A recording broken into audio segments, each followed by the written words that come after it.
Hello students, very good morning to all of you. I am Vikrant Bhardwaj, your physics tutor.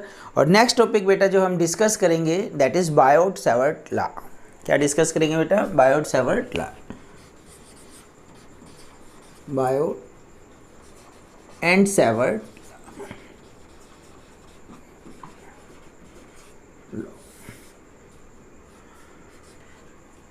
It is also known as Laplace law. इसको बेटा हम Laplace law भी कहते हैं। क्या कहता है ये law? Consider a conductor A B और जिसमें करंट फ्लो कर रहा है, I is current flowing from A to B. तो यहाँ पे बेटा हमने एक स्मॉल एलिमेंट कंसीडर किया एक्स वाई। ठीक है, X Y is the small element जिसमें से करंट पास कर रहा है। तो एक्स वाई क्या है? Small current element. X y क्या है? Small current element. और पी एक पॉइंट है जिसका पोजीशन वेक्टर क्या है? आर। मान लीजिए ये इसका सेंटर है और this is the position vector of point P with respect to small current element. With respect to small current element.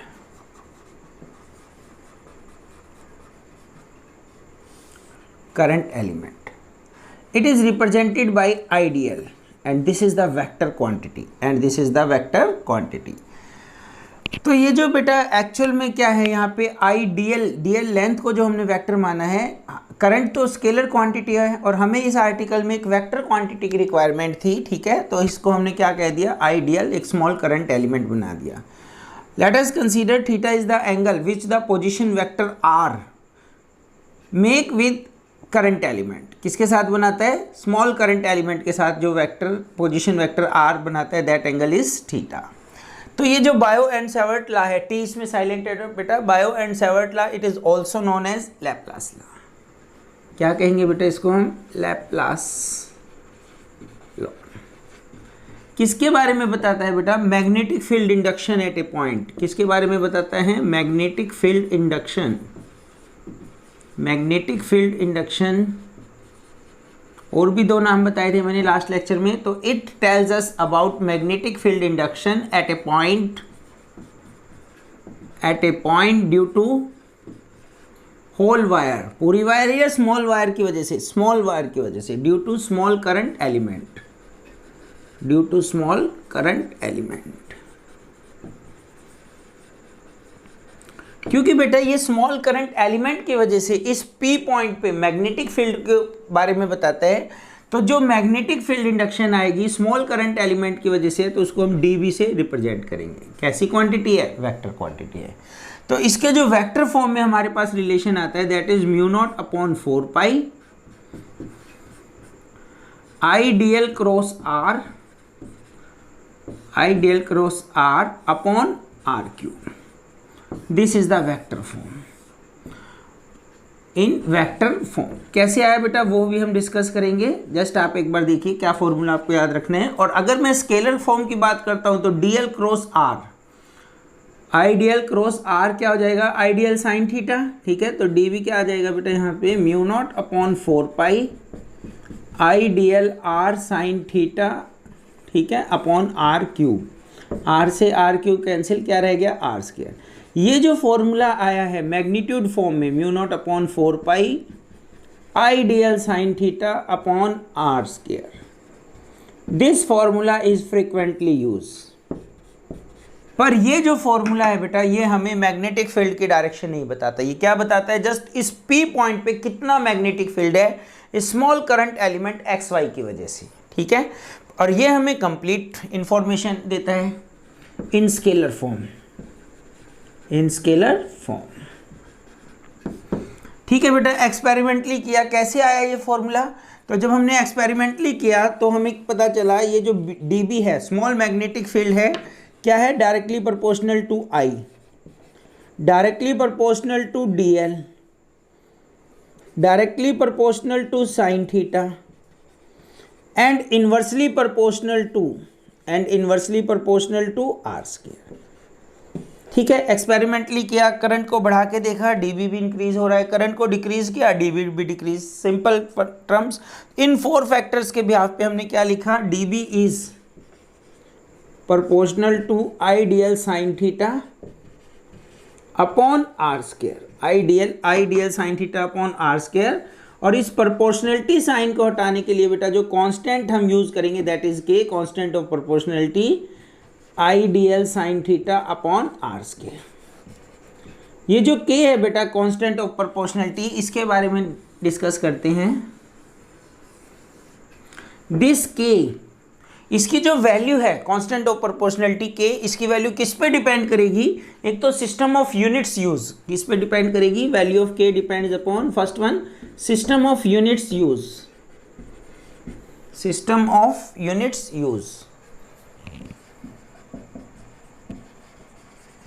SI system use कर रहे हैं हम, सीजीएस सिस्टम यूज कर रहे हैं। Second, medium between the point and current element, nature of medium between the point and current element.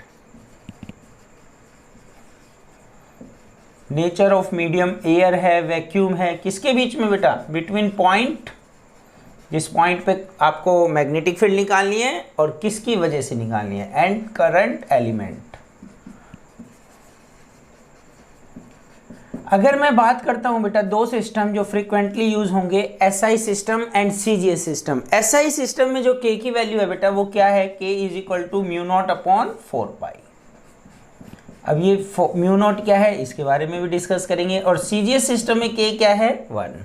ये जो mu naught है बेटा इसको हम बोलते हैं absolute permeability of free space. क्या बोलेंगे इसको? एब्सोल्यूट परमीएबिलिटी ऑफ फ्री स्पेस और वैक्यूम। ठीक है, ज़्यादा इसके बारे में डिस्कशन कब करेंगे बेटा? थ्योरेटिकली करेंगे। फिलहाल आप याद रखिए एक टर्म है, क्या नाम है? Absolute permeability of free space. आगे थ्योरेटिकल आएगा तो हम डिटेल में डिस्कस करेंगे। ठीक है, वही है बेटा जो इलेक्ट्रोस्टैटिक में एप्सिलॉन नॉट होता था, उसी का मैग्नेटिक फील्ड में क्या है? इसको बोलते थे बेटा हम absolute permittivity of free space, electrical permittivity of free space. और इसको क्या बोलेंगे? Absolute permeability of free space. ठीक है, तो यहाँ पे सेम वही चीज़ रिपीट हो रही है बेटा जो हमने इलेक्ट्रोस्टैटिक्स में कूलम्स लॉ में डिस्कस की थी। ठीक है, तो यहाँ पे अगर मैं एसआई सिस्टम से इसका फॉर्मूला बनाता हूँ, एसआई सिस्टम से, तो क्या फॉर्मूला बनेगा? डीबी का mu naught upon 4 pi, K की value I DL sine theta upon r square. Most frequently use formula this is in SI system. और सीजीएस सिस्टम में करेंगे तो बेटा क्या आ जाएगा? के की जगह पे 1 लिख दीजिए, just I DL sine theta upon r square. This is in CGS system. पर डीबी एक वेक्टर क्वांटिटी है, जैसा कि आपको बताया। अगर हम ये फॉर्मूला यूज कर रहे हैं, ठीक है, स्केलर का, तो हमें एक आइडिया और चाहिए वेक्टर निकालने के लिए। तो डायरेक्शन निकालने के लिए हम क्या यूज करते हैं? फॉर फाइंडिंग द डायरेक्शन,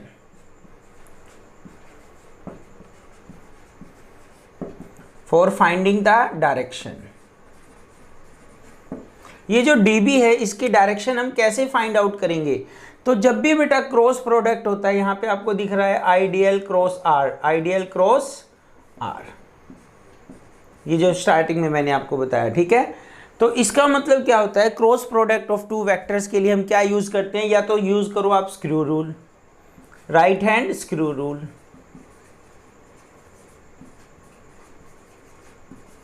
ये क्या होता है बेटा? राइट हैंड स्क्रू रूल +1 से पढ़ते आ रहे हैं। यहाँ पे हमने स्क्रू रखा, ठीक है, इस पॉइंट पे, और एक वेक्टर से, पहला वेक्टर क्या है? आइडियल, ये वेक्टर है first vector, ideal first vector. दूसरा वेक्टर क्या है? आर। तो आइडियल पे हमने स्क्रू रखा, आइडियल से आर की डायरेक्शन में हमने स्क्रू को घुमाया, मीन्स क्लॉकवाइज। कैसी डायरेक्शन में घुमाया? क्लॉकवाइज।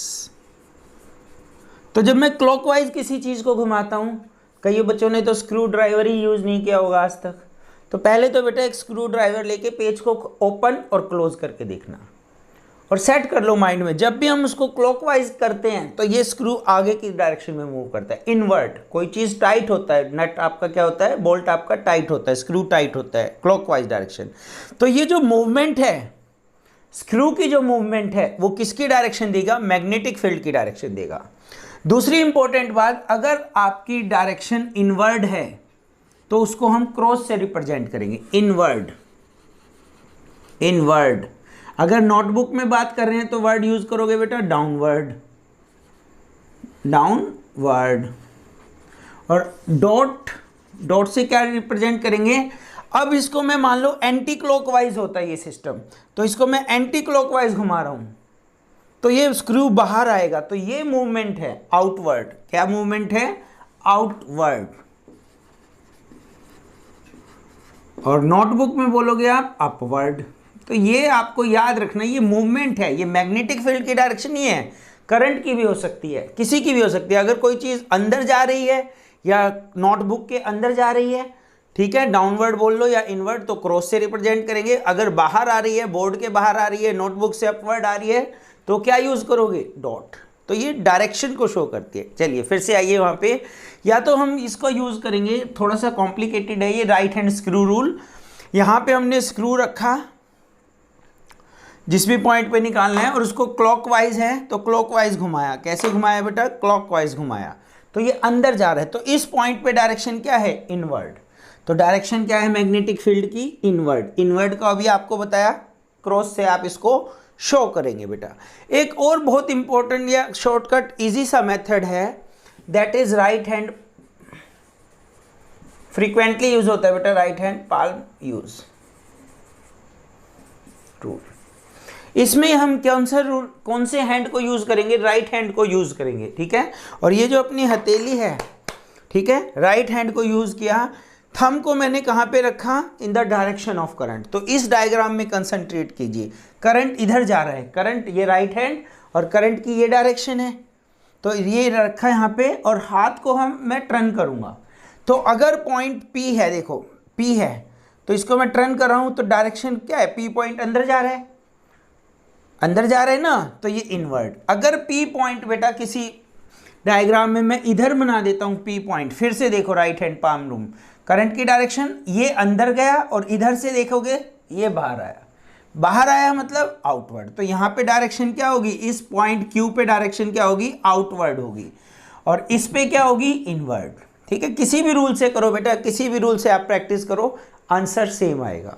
तो आपको जस्ट इसको याद रखना है, जब भी क्रॉस प्रोडक्ट आएगा, या तो आप इसकी प्रैक्टिस कर लीजिए राइट हैंड पाम रूल की, in the direction thumb in the direction of current, और ये जो फिंगर्स हैं ये किसकी डायरेक्शन देगी? तो अगर पॉइंट इधर है अंदर, अंदर मीन्स इनवर्ड क्रॉस, और अगर बाहर है, समझ पा रहे हैं आप, आउटवर्ड। तो इस टाइप से बेटा इसकी डायरेक्शन के बारे में हमने डिस्कस किया। और इसमें हम क्या डिस्कस कर सकते हैं? इसकी यूनिट्स वगैरह के बारे में डिस्कस करेंगे, ठीक है। तो देखिए इसकी यूनिट्स,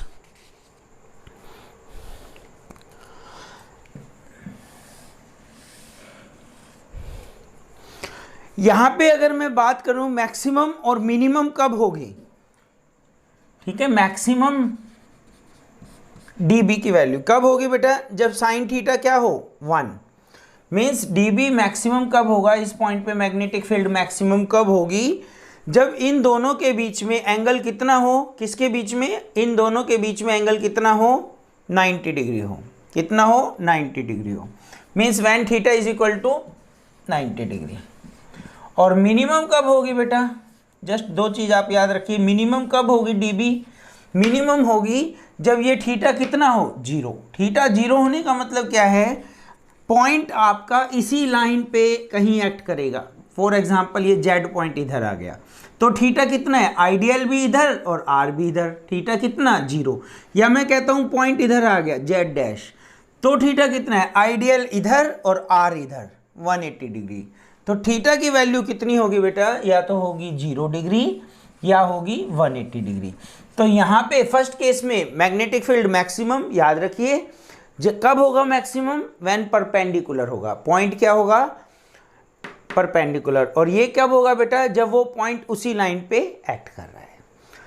बहुत इंपॉर्टेंट है बेटा ये आज का टॉपिक, ठीक है। इसी की एप्लीकेशन चलेंगी, काफ़ी एप्लीकेशन हम इसमें डिस्कस करेंगे, ठीक है।